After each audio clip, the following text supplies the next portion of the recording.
Alrighty, ladies and gentlemen, as you're probably aware, version 2.5 is about to kick off its second half banners, with of course units like Brant and Cantarella. Because I don't have Cantarella's signature, I'm currently waiting to pull that to do her meta-analysis review, and so for today, we're actually going to be focusing on Brant. And the reason why I'm talking about this unit in particular is because the meta value of this guy has risen dramatically since his release back in version 2.1 of the game. And one thing is clear, he's got a lot more team options, he's got a lot more viability, and he is, without a doubt, one of the best characters in the game. So without further ado, let's go ahead and let's get right on into whether or not you should pull him. But before we begin, if you're looking to pull Brant or Cantarella and you're thinking about purchasing some lunite, you'd probably like to save some cash. LD Shop is a fantastic way of doing that, and I'll show you exactly why. LDshop.gg gives you access to huge discounts on pretty much anything you can buy in a ton of games. But let's click on WhiWa for now. The monthly pass? Usually it's $5 dues, but on LD Shop, it'll be much less. What a deal! To claim one of these discounts, just select the item you're looking for and click Top Up to submit your payment. You'll need your Curl linked account email, password, and username. This might seem a bit off, but remember that LD Shop already works with sensitive account information with their emulator, LD Player, so you can trust them for their services. They also have excellent reviews on Trustpilot. If you created an account with Gmail or Facebook, use the directions of the top-up menu to link your account to an email. After finalizing your payment info, wait a couple of minutes and your items will be on your account. New users can get a 15% discount and an additional 5% using my sponsored link, and first-time top-up bonuses are available as well. That means you can get some big discounts. Spending $80 or more will net you a VIP membership, which can get you a free 30-day lunite subscription. So try LD Shop today.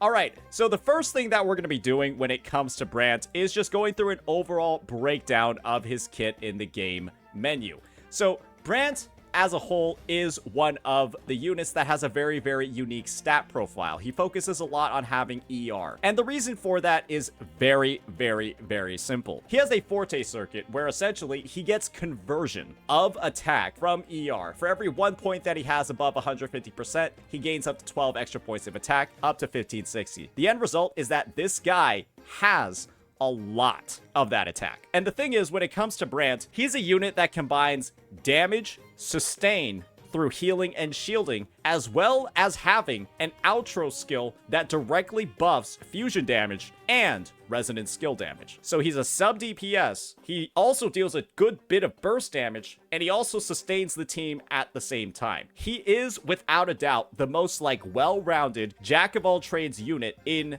the game. And it's not like he's doing all of those things in a mid-way, like a John Shin. He's doing all of those things exceptionally well. So with that, we've already talked a little bit about his conversion. We'll get on into that later. So the idea is that Brant will go ahead, and his goal throughout his rotation is to cast this ability, Returned from Ashes. That's built up through using things like his basic attack, his resonance skill, all of that to charge up his Forte circuit. And the reason why Return from Ashes is so important is because you can just check for the motion value on here. This thing does an absolutely disgusting amount of damage. This ability on its own deals close to like 200, 300, sometimes in some situations, even 400k on enemies. It's a huge nuke, and then it also provides healing and shielding based off of his ER. The stat that we just said converts into that attack. And so the end result is that this unit, as you go throughout his kit, do his mid-air attacks, there are a bunch of different combos that you can use, but the goal is to build up that Forte, then deliver this gigantic blow, and then swap over to another unit. His liberation is what makes this entire process so much more simple and so much more powerful. What this ability does is it essentially causes his boat to ram into the enemies, and then it gives him this buff called a flame. And what a flame does is it makes his Forte circuit charge twice as fast from using his regular attacks, and then he also gains a buff to that Forte circuit conversion that essentially gives him even more attack for every point of ER that he has over 150. This ER to attack bonus basically caps out when he's at 280%. And the end result, right, is that this guy also has one of the highest ceilings in the game when it comes to his Echo build. because there are a lot of stats that you want. Unfortunately, what that means is that he's kind of signature reliant in how he works, because you naturally want a fuck ton of ER to be able to get close to that 280% number, and his signature is kind of the only weapon in the game that gives the ER that you're looking for while also providing a damage bonus in its effect. And so we'll talk about his weapon options later, but that is something to keep in mind if you are looking to get the most out of his potential. With his signature, he is without a doubt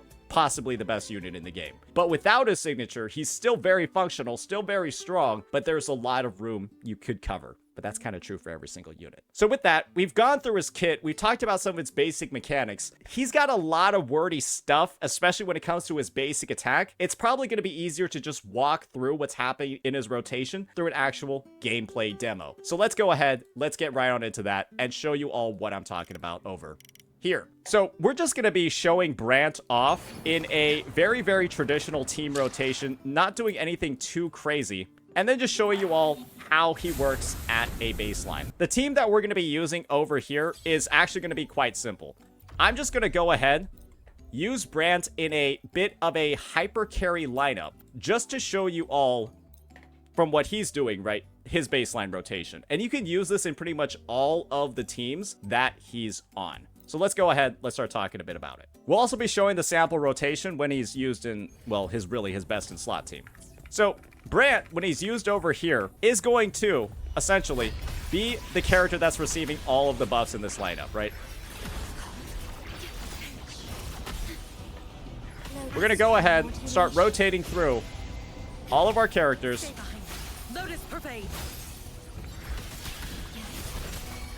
And then when Brant intro skills in, you're going to Liberation, right? And then, honestly, you can just hold down your basic attack button, right? And now I have my forte. Now my rotation is done. I'm going to go ahead, use my echo skill, and then swap off. That is his baseline rotation that you're doing in pretty much 90% of his teams. You can alternate it a little bit when you get into like hyper carry or quick swamp, but that's kind of it. That's the character. And now you see I've got a shield on all of my teammates, which is very nice. And I was healing while I was building up that forte circuit. And so one thing that I want to do is actually show off how his healing works. Over here. As Brant's forte circuit fills up, every single fourth that it fills up is going to heal. You saw over here, I healed again. And then for this last one, right, I'm now back at full HP. And that's essentially how his healing is going to work. And then when you go ahead and then you actually use the anchor, that's when, ladies and gentlemen, you'll get your shield. And that's just how the character functions at a baseline. You can see that he's actually one of the easiest units to use in the game, at least when you're using him in that very traditional setup. He gets a bit more complex as you start instituting more and more quick swap, stuff like that, but that's more like advanced mechanics, and you can kind of do it on every single character. So that's the gameplay demo. I know I didn't use him in like his best in slot teams, but don't worry, we're going to be talking about it a bit more when we do some walkthroughs with some of his other lineups. So that's going to be the gameplay demo. Now let's get into and start talking about his build and echoes. Then we'll get on into the weapons. So when it comes to building Brant, he's got a lot of specifics. And the first one is going to be his Sonata set. Tide Breaking Courage is going to be Brant's best in slot. And it's pretty simple why it's his best in slot. Because it gives you an attack bonus and then also gives you an attribute damage bonus if you're above 250% ER. And he's kind of the only character in the game that wants to be above 250% ER and then also actually benefits from the stats that are being shown over here. And when it comes to his build, well, you're going to want a very specific set of substats. The first thing being, you're going to want a crit rate or a critical damage Dragon of Dirge, depending on how many sequence nodes you have on him. And then essentially the substats that you want will be crit of both kinds, ER, and then either attack or basic attack percentage. When it comes to Brant, attack percentage rolls actually are worse than basic attack rolls, and it's kind of simple. All of Brant's damage is essentially basic attack damage. All of it, except for maybe like the hit of his boat during his liberation, and the small shot that he fires when he's using his resonance skill. And the thing is that because Brant's base attack is so low, at least on like his best in slot builds, damage percent rolls are better than like the flat attack percent, or better than the attack percentage rolls, because you're seeing that this base attack is so low with his signature. If you look at a character like, let's just be honest here, like Lupa instead, who has a higher base attack weapon, her base attack is way higher. Over 100 points higher, actually, and so attack percentage scales better on her. This is different, though, when it comes to his substats that you're looking for if you do run him on Emerald to Genesis, because this actually gives an ER substat. It's something that you could think about, right? But we'll get into that build later when we cover the weapons. So, on his best in slot on Tie-Breaking Courage, you want that double crit, you want that ER, you want the basic attack rolls, and you kind of want them on, like, every single piece. And the thing is, it can be really hard to get these rolls. And the sacrifice that a lot of people have made, right, is like, okay, maybe we're only at like 250, 260, 270% ER, right? Instead of like a really big ER number like 285. That's entirely something that you can do, right? Just maintain good crit, but then maybe lose a couple of ER rolls. And that is not the hugest deal ever, because you're going to be losing when you don't have enough ER, right? You're going to be losing some of the attack conversion, and you're also going to be losing some of the sustain, but those are the main things. But you got to keep in mind that ER on this character is essentially just attack, and it scales a lot better than attack percentage as a substat roll. And so just keep that in mind as you're going throughout the build. You can kind of make trade-offs here and there, but this character can also be considered one of the hardest to build in the game because of the fact that, well, you do want double crit ER at minimum on like most of the pieces. One thing that people have been asking about, and one thing that's really going to vary depending on the teammates that you're running him with, is your combination of 3-cost echoes. One thing that people have been kind of debating about, right, is, okay, when it comes to Brant, should I be running a fusion damage 3-cost and then an ER 3-cost, or should I be running double ER? And the answer to this question is quite simple. If you don't have Lupa, run a fusion damage 3-cost. If you do have Lupa, run double ER. The build for Brant to reach 280% ER, assuming that's your goal, is a lot easier if you run double ER 3-costs. But if you don't have Lupa, it's typically better to run fusion and then try to max out your ER that way. You can see over here I got 265 ER, but then naturally, right, I'm gonna have a way bigger fusion damage bonus. I was only at 57 before. But the thing with this situation is that if you have Lupa, Lupa provides so much fusion damage through her Sonata set, which is gonna get 15% to the team, and then she also has essentially a built-in 20% over here on her Liberation when there are 3 fusion characters on the team. And so because Lupa's providing that fusion damage bonus, you don't necessarily need it on Brant's build or if you're running the mono fusion team. And the end result is that the raw damage increase or the raw attack increase from running a ER 3-cost instead can actually edge out in terms of the competition. But that's only with Lupa, her pack hunt, all those buffs available with you. So that's kind of like the difference between the two. Now let's start talking a little bit about the weapons. The weapons over here are going to make a bit of a difference. If you don't have Brant's signature, one of the best options that you're probably going to find is Emerald to Genesis, right? And this thing's going to provide way more crit, way higher base damage, but way less ER. And the thing when it comes to Brant is that his weapon only provides 8% and then it has a damage bonus. And so you can actually just go ahead, run Brant on Emerald to Genesis, and then instead of this set, because let's just be honest here, there's no way you're reaching 250% ER with EOG. There's no point in running Tie-Breaking Courage, right? Even with ER on basically every single piece. Like, you see, I can't do it. I can't reach 250. And so instead, you can just run Molten Rift, and that's why it's actually recommended on him, because Molten Rift has an Echo that, A, boosts basic attack damage, which is Brant's main type, and then B, it's very easy to activate all the set effects that you're seeing over here with it. You simply have to use a resonance skill, and Brant's is on like a 3-second cooldown. The problem with running this build is that your sustain is going to be not that good because you'll have no ER. And the thing with Brant is that all of his sustain scales with ER. But when you're running Molten Rift, you're not going to have that much. And so Brant's sustain abilities are kind of, his damage isn't necessarily tied to his signature. It's his ability to perform in like Quick Swamp, and it's his ability to perform as a sustain that really feels a bit more tied to his signature. And so you can still get a lot of value out of him. It's just not as much naturally, right? And he's not going to be as flexible in the role. However, there is a trade-off that you can make with another 4-star, with a 4-star option called Overture, where this has a much bigger ER stat, but then its offensive abilities aren't nearly as good as Emerald of Genesis. And so if you're looking for a more sustain-focused option and you're willing to make the trade-off of Brant's personal damage, then you can run Overture instead, and then actually run Tie-Breaking Courage on top of it, right? Because if I go ahead and I pop in Overture over here, right, I'm clearly above the 250 ER requirement, right? I'm going to activate Tie-Breaking Courage, and I'm also going to get still a decent amount of attack conversion. And so that's something that players can do. And it's something that you should think about as well, but you have multiple options, right? You have multiple options for how it works. EOG for the more offensive one, Overture for the more sustained focused, and then you get a signature if you want to be able to do both at the same time. And so it kind of is what it is. But the thing is, if you're playing him as a main DPS with like Emerald of Genesis, right, and on Molten Rift, chances are you're already going to have a sustain on the team like a Shorekeeper. And so him not having as much of his shielding or his healing as he goes throughout his rotation shouldn't actually be that much of an issue if you're, well, already having a healer on your team. So that's just something to think about over there. A lot of people, I think, are overstating the signature reliance of this unit. His signature is what gives him the flexibility, not really like his overall performance. But naturally, that's just my opinion.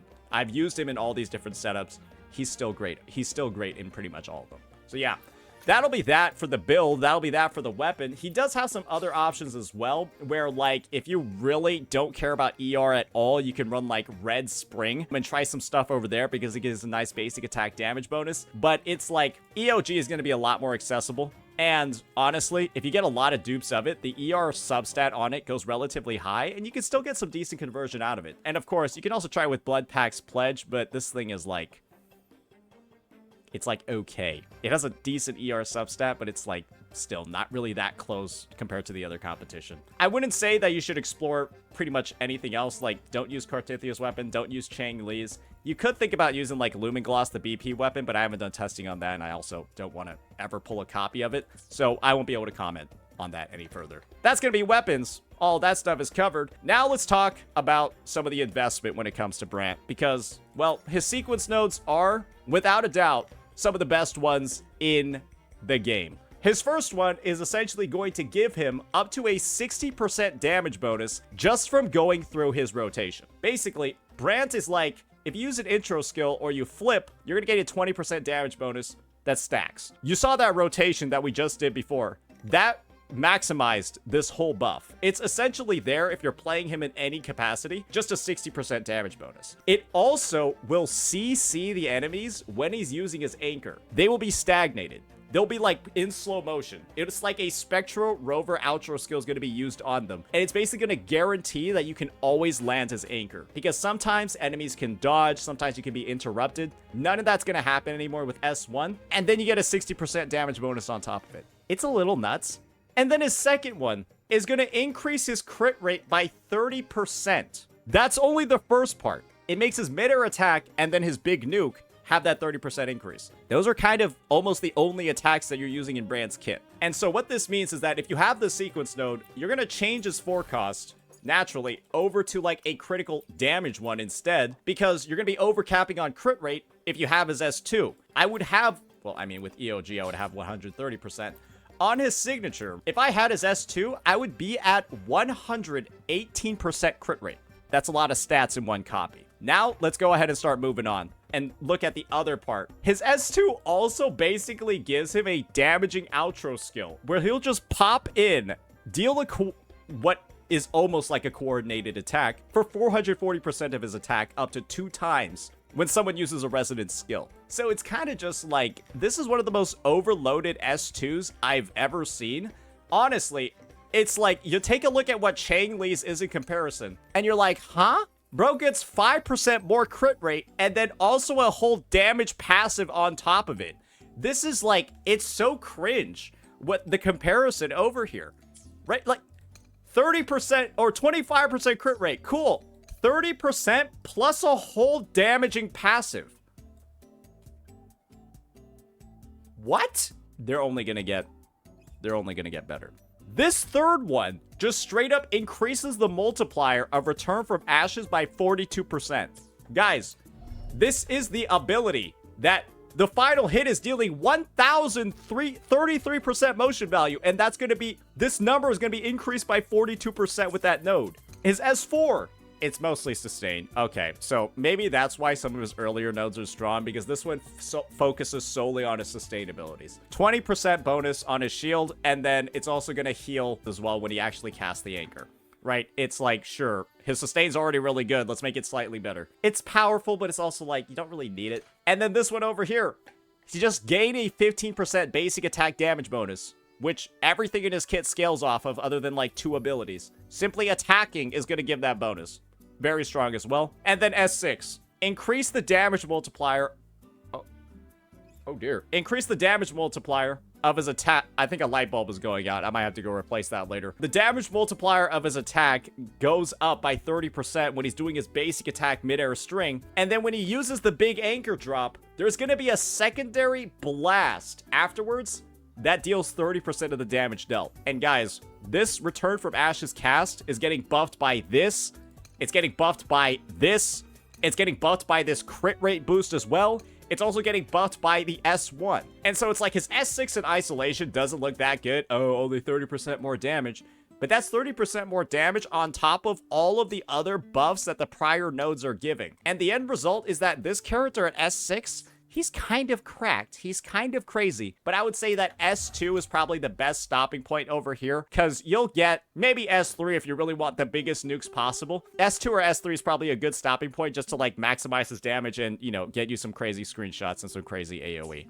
So yeah, that's the sequence nodes. Now, it's time for us to move on to and actually start getting into some team walkthroughs. And we're going to be going through Tower of Adversity first, extending on some of the demos that we've shown, and of course, getting into Wuthering Waves as well. So the first team that we're going to be showing off over here is going to be currently Brant's best in slot, actually giving you all some time to look at the fusion, the mono fusion lineup. And this is just kind of like what we're going to be going in with for the overview.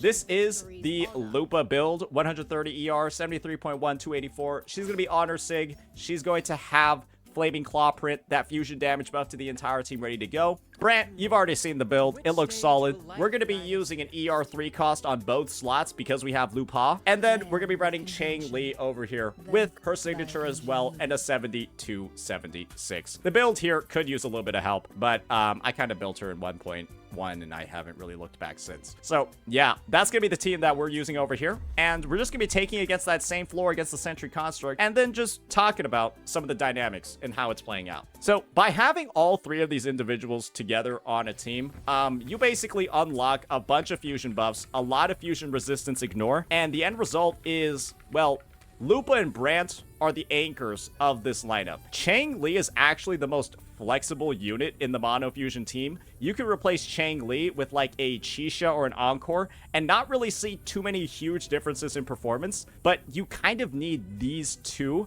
to make mono fusion occur. Chang Li is kind of the most unnecessary part of the team then. I would say if you have Lupa, Brant is very close to a must pull if you have Lupa on your account. And let's just demonstrate why. All right, so yeah, we're just going through, we're rotating through the team, getting Lupa's forte. All right, and now that's enough to go right onto Brant. And then just do the same exact rotation that we were talking about before, ladies and gentlemen. And then we're going to anchor, go in, hit that nasty 300k. And then we're just going to do a very simple rotation on Chang Li. Build up 4 stacks and use that. And then go back to Lupa. And that's essentially the team rotation, right? You just keep doing that like over and over. And this is a very simple way to play this team, right? You can take it to the next level by doing some crazy quick swap stuff. And we might demonstrate a little bit of that, but I haven't done too much practice of that in this team. Because of all the buffs that Lupa is providing, and the fact that these kind of just like these guys just like outro skill into each other. I haven't found much of a reason to actually quick swap in this team because of how strong it performs without using any of the mechanics at all. But with that in mind, let's just go ahead and demonstrate maybe some of the stuff that you can do in quick swap. Just know that my rotations will probably look like dog ass, but we'll just give it a try anyways. Again, like I said, this is just a short demonstration. Don't read too much into what I'm doing, okay? Otherwise, I will ban you. All right. Commentary will be low. This is more just like a demo. Climax of the show. Be reduced to cinders.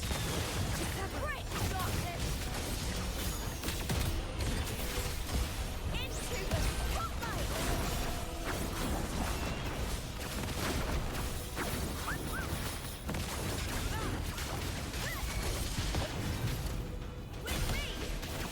At the helm. Together we might. Different roles. In the limelight. Yeah, you'll notice that if you do quick swap wrong, your clear times might actually be worse than, Epic shot. your clear times could actually be worse than, what you're intending, right?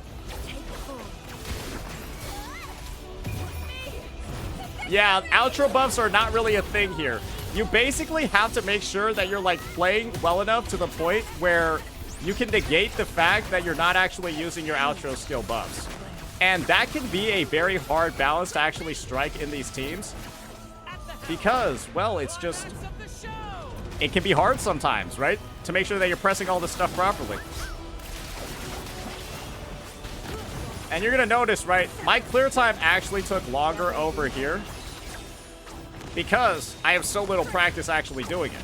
But you can get to a point where your rotations are like so crisp, your swaps are like so smooth that, well, you actually do better than just the regular rotations that you saw before at the start. But that's just something you can think about as you play the team more and more. Like I said, this is like the first time I played quick swap on this team in like a couple of months. So naturally, I'm a little bit rusty and pretty dog shit at it.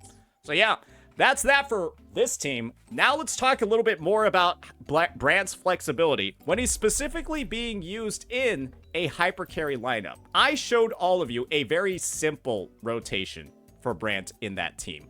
You can actually do a lot more and do some kind of crazy stuff. Sanhwa's gonna be on the worst build imaginable for this overview because I just want to like demonstrate for you all just how strong he is in hyper carry. We're gonna be running it with Shorekeeper and of course the same Brant build that we were using before. The only adjustment that we're gonna make is to make this build better for a non-Lupa team by going ahead and putting on that fusion damage piece instead. So let's go ahead, let's get right on into it and show you all like the upgraded version of how to play hyper carry with Brant. All right, so on Brant, you actually want to start off with your resonance skill over here. I'm gonna get this parry. Then I'm gonna go over onto my Sanhwa. Use her cancel, right? And then I'm actually gonna be on Brant over here. Do a bit of a mini rotation on him so that I can actually do this thing called double anchor, where I intro skilled in with like 75% of my forte circuit. So I was actually able to anchor twice in one Sanhwa outro skill. You see that? And now I can just go ahead, end the rotation over with Shorekeeper. You can also do a different rotation where you just intro skill in on Brant using Shorekeeper's intro and do it that way, right? And then just have a little fun on the other units, right?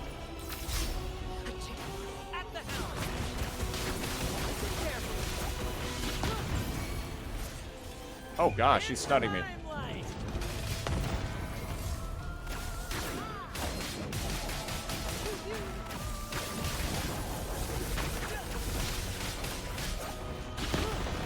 I took a little bit longer on that rotation as well, and I actually lost Sanhwa's outro skill buff, so that's a little bit unfortunate.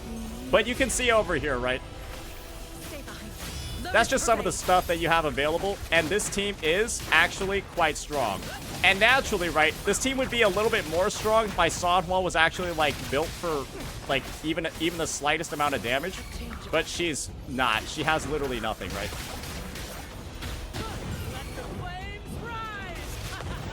So, yeah.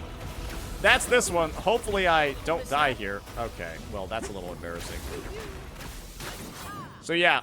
That's what it looks like when you're doing some of, like, your double anchor rotations. And, once again, that is with a sub DPS who is literally not built. She has nothing. She had 700 attack on an Overture with +0 echoes everywhere. So, that's kind of, like, really just, that's just all his raw damage output. And we still made one mistake on one of the rotations, but it is what it is. That's what he looks like in hypercarry. You can actually, if you have Lupa, one of the teams that you can run is actually going with this, because Lupa's outro skill, right? And this is one dynamic that I forgot to mention in the other teams. Lupa's outro skill is 20% fusion, 25% basic, which is perfect for Brant. And that can actually be an upgrade to Sonhwa if your Lupa is well built. Brant's outro skill then goes to Chang Li, right? Because it's resonant skill and fusion. And then Chang Li's outro skill goes into Lupa. So that's what I meant by the whole, like, outro cycling, and why when you play it in quick swap, you got to, you know, kind of sweat to make up for the lack of outro skill buffs that you're going to have. So yeah, that's that one for the TOA demos. This is another team that you should think about, but I'm going to be honest, if you already have these two, just literally replace a Shorekeeper with, like, Encore or something and use her on a different fucking team, right? There's really no reason to ever play this team because there's plenty of other teams on your account that can use Shorekeeper, and you can just use Chisha, you can just use Encore, you can just use Chang Li. Like, there's so many other options you should be using instead. So that's why I never recommend this one, because there's no universe where you're probably playing it. That's the TOA. Now let's talk a little bit about Whimpering Waste. And this part of the video is going to be a little bit rough. And the reason why this Whimpering Waste part of the video is going to be a little bit rough is because Whimpering Waste, as of now, is a fucking disaster at the time of recording. HP inflation has essentially turned the mode into one of the hardest endgames that currently exists in gacha. And Brant, however you want to see it, is actually a character that can do exceptionally well in the game mode. And the thing is, I'm not going to run the hypercarry lineup. I'm just going to be using the raw fusion team to kind of talk about what's going on over here, because I'm going to be honest, guys, it's kind of a disaster. What these devs have done. Brant's team in particular has this really, really good fusion token that's available, at least on this reset. But because I don't want this video to be, like, only centered around that sort of interaction, I actually want to showcase what kind of performance you can expect when you're doing a couple of things. A, we're going to be using the best in slot team. But B, we're only going to be using a purple token that's available every single reset. And C, we're going to add another layer of difficulty for us to kind of show this baseline clear. And we're actually going to be going against fusion-resistant enemies in the first half. Just to show, right, like, how strong is this team, assuming, you know, relatively bad overall conditions. Because otherwise, right, if it still performs well and it still gets good clear times, then it's kind of just like, okay, then it's only going to perform better in other contexts. So we're just going to put a demo team on this side. It doesn't actually matter. And we're just going to actually play it through, talk about some of the interesting tips and mechanics you can actually do with specifically Brant only, and a couple of other characters. And, you know, just give our overall thoughts about how this team performs. Let's get right on into it. All right, so the thing is, WhiWa is a little bit tricky because one of the things about WhiWa is that it has a side where you start off at full concerto, like you see over here, and no energy. The fusion team is actually one of the most interesting in the game because it's kind of good with those restrictions. So let me just first talk about what you typically want to do. You're actually going to start off on Lupa, use like her echo skill and stuff, then like go over to Chang Li, use their ability, then go over to Brant, right? Quickly echo skill, go back to Chang Li. And then, well, I kind of fucked up the grouping over there, but you can kind of see what's going on. You can get to a Chang Li inflamement in this lineup almost immediately. Okay, so starting over here on this side. There we go. And you can see over here, oh man, that's looking pretty good on this WhiWa reset, right? That's looking pretty good. Who's the caged bird now? Especially knowing the HP inflation that's been coming out, right? And unfortunately, right, we're not going to get that. Now we can just sort of like rotate through the team as normal. With like the loop of liberation and all of that. Now that we've gone ahead and actually, you know, blown up that wave. And now Brant's over here ready to come in on those grouped enemies. We got some chop chops kind of causing some havoc.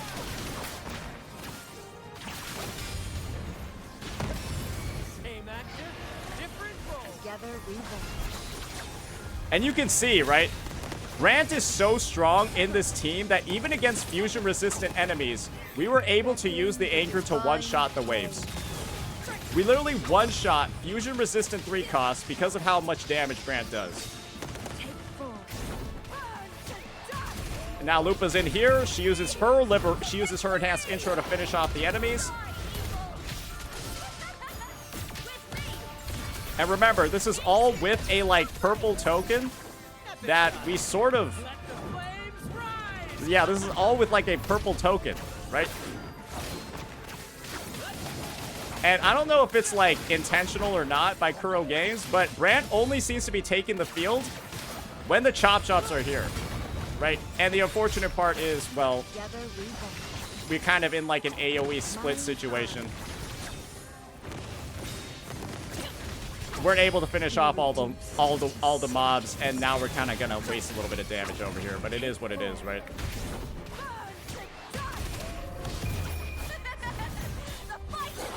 And so on our first try, we're easily clearing the, you know, we're easily clearing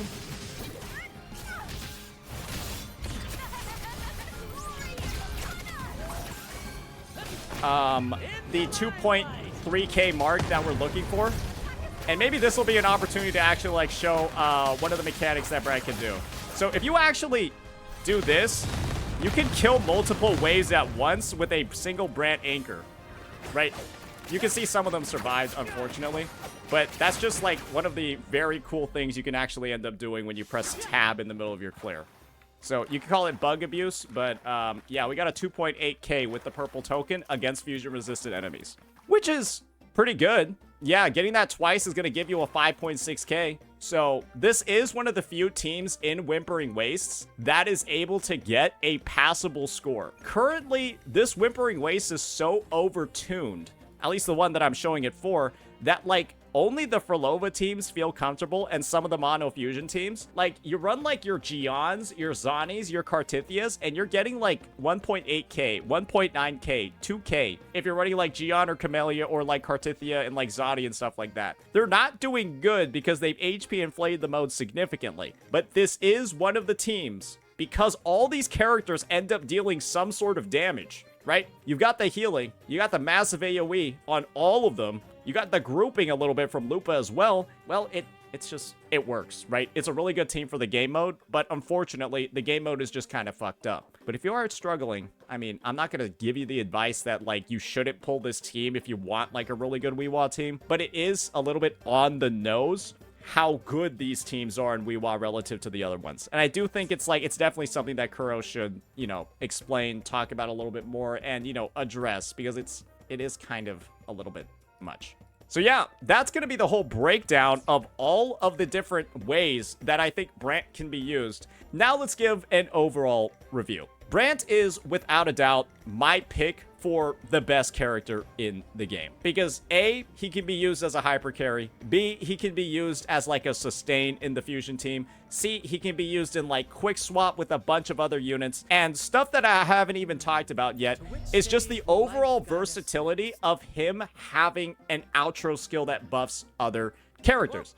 You can use him with a Carlotta. You can use him with a Frolova, because he buffs Resident skill damage. And his rotation, while not being the fastest out of the sub DPS characters, gives you a shield, heals, and it also deals a massive burst of damage. So he's doing all of those things, still has buffing, and it's just the value that you get for investing in him, the value that you get for maximizing the potential of his kit through his substats and like his conversion, all of that. You get so much more value out of him pulling his signature, doing all of that, building him, than almost any other character in the game. The only character that I think compares is Shorekeeper.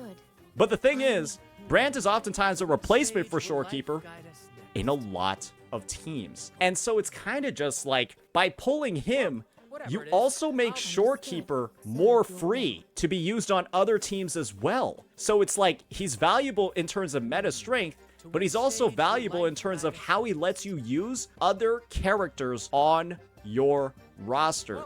Freeing up Shorekeeper to be used on all of your other teams is a huge benefit. On top of that, he scales amazingly with sequence nodes. And this is something that I didn't talk about yet. He's one of the best hologram characters. He's one of the best hologram characters in the game because of the massive healing he provides.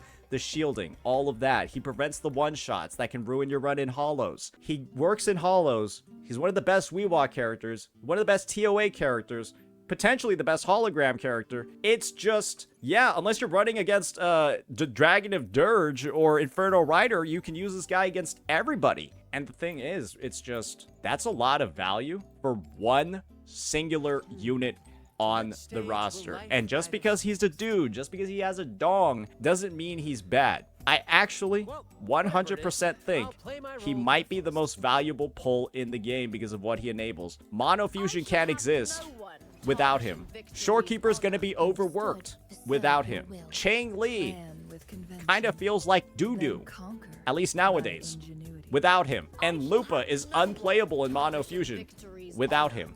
He is the anchor of many, many, many team comps and on many accounts. And I think that, to be honest, pulling him in his SIG is one of the best investments that any account can make for the future. Let's also think about it this way, guys. Galbrena has blue fire. We saw that in the story trailer. How much do you think the value of Lupa and Brant might grow in the future in Mono Fusion? Because he's the only sustain you can use in Mono Fusion. He's the only one you can use. Who knows? Maybe there'll be some synergy there. But yeah, he already has amazing lineups right now. He already leads some of the best teams in the game. And I gotta say, if you have Lupa, if you're thinking about pulling Lupa, you want this guy.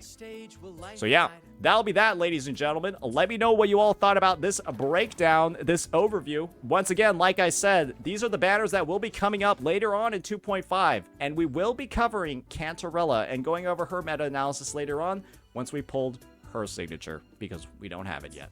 So yeah, that'll be that. Peace out.